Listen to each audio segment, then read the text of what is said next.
crazy. You want me to hit you? That's right. What, like in the face? Surprise me. Remember the first rule of Fight Club? We don't talk about Fight Club? Well, I guess we're breaking that rule today because we're diving into everything we know about Fight Club 2. So stick around until the end. Even though Fight Club had a pretty ambiguous ending, there's still a chance we could see a sequel on the big screen.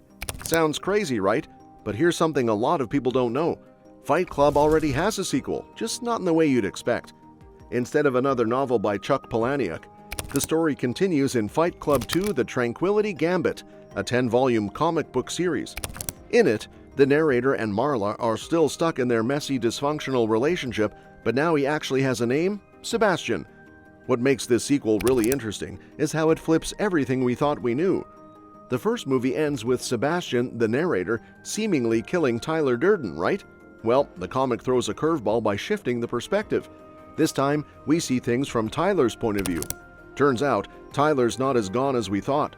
He's back and making Sebastian's life a nightmare all over again. And here's the real kicker. Sebastian starts to realize that Tyler might have been lurking around a lot longer than anyone ever imagined. Bringing Fight Club 2: The Tranquility Gambit to the big screen would be a wild ride, diving deep into the tangled mess of identity, control, and the consequences of past choices that Chuck Palahniuk laid out in his graphic novel series. Since the sequel expands on everything that made Fight Club so gripping, a movie adaptation would have to carefully thread together its intricate plot lines across all 10 volumes. The challenge? Making sure the psychological depth and intense character arcs don't get lost in translation. So where are we 10 years after Fight Club? The narrator has settled into a boring suburban life with his wife Marla and their son. He's keeping Tyler Durden at bay with medication, but Marla, bored out of her mind, starts swapping his meds with placebos. Bad idea. Before long, Tyler is back, and that's where everything starts unraveling again. With Tyler creeping back into the picture, Sebastian loses his grip, and Marla, who's clearly missing the chaos Tyler once brought, doesn't exactly help matters. Their marriage, already dysfunctional, turns into a twisted dance of manipulation and unmet desires. At this point, it's not just about love, it's about control, power, and the need for something more than a mundane existence. Then things take a turn for the worse. Tyler kidnaps their son, Junior. This sends Sebastian into full panic mode, forcing him to not only fight to get his kid back, but also face the demons inside him. The stakes are higher than ever, pushing themes of fatherhood, responsibility, and whether someone can ever truly escape their past. Meanwhile, Project Mayhem isn't just some underground fight club anymore, it's evolved into a full-fledged, deeply embedded organization. Sebastian realizes Tyler's influence never really went away, it just spread and became more dangerous. The story takes a hard look at how radical ideologies can worm their way into everyday life, often unnoticed until it's too late. While Sebastian is dealing with all that, Marla takes a different approach. Desperate to find Junior, she teams up with a group of kids who have progeria, a condition that makes them age rapidly. Together, they set off on a journey through conflict zones, showing not just the extremes people will go to for family, but also how unconventional alliances can form in the most unexpected ways. Inside Sebastian's head, the war with Tyler is reaching its breaking point. The deeper he spirals, the harder it is to separate himself from the voice in his mind. The story leans heavily into the psychological battle of dissociative identity disorder, painting a raw picture of what it's like to fight for control over your own mind. Then things get meta. Palahniuk throws himself into the story, breaking the fourth wall and directly messing with the narrative. This twist doesn't just add a layer of self-awareness, it forces audiences to question what's real and what's fiction, making a bold statement about the cultural impact of Fight Club itself. At this point, Tyler's grand scheme, called the Tranquility Gambit, is finally revealed, and it's nothing short of apocalyptic. His goal? Wipe out civilization and start fresh. It's up to Sebastian and Marla to figure out whether redemption is even possible when the world is on the brink of destruction. The final showdown is brutal, both physically and ideologically.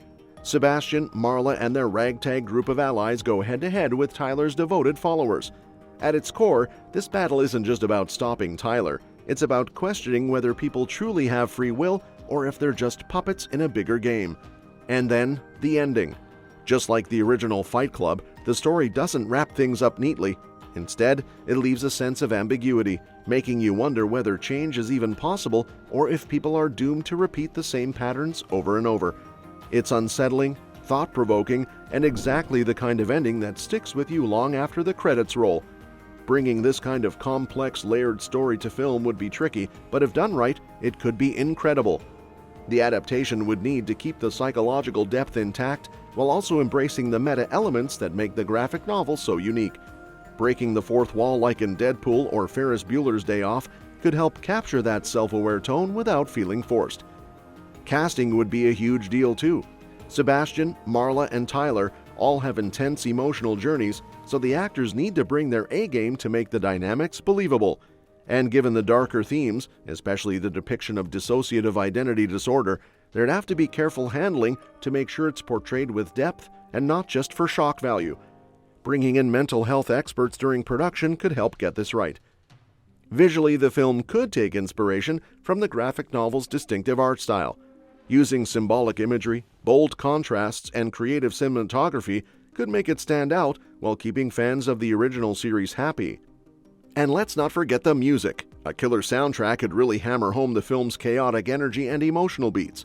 At the end of the day, adapting Fight Club 2: The Tranquility Gambit has the potential to be something special. If handled well, it could offer a gripping take on identity, societal structures, and the constant struggle between chaos and order.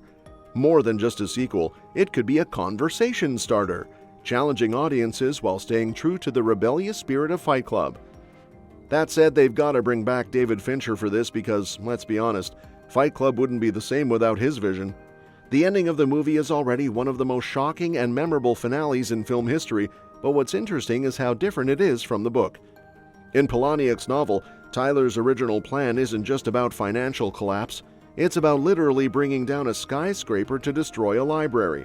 And get this! He actually intends to go down with it, wanting to become some kind of twisted historical martyr. The only thing that stops him?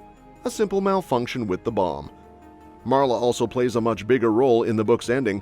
When she shows up at the building, it disrupts Tyler's control over the narrator's mind, giving him full awareness of what's happening.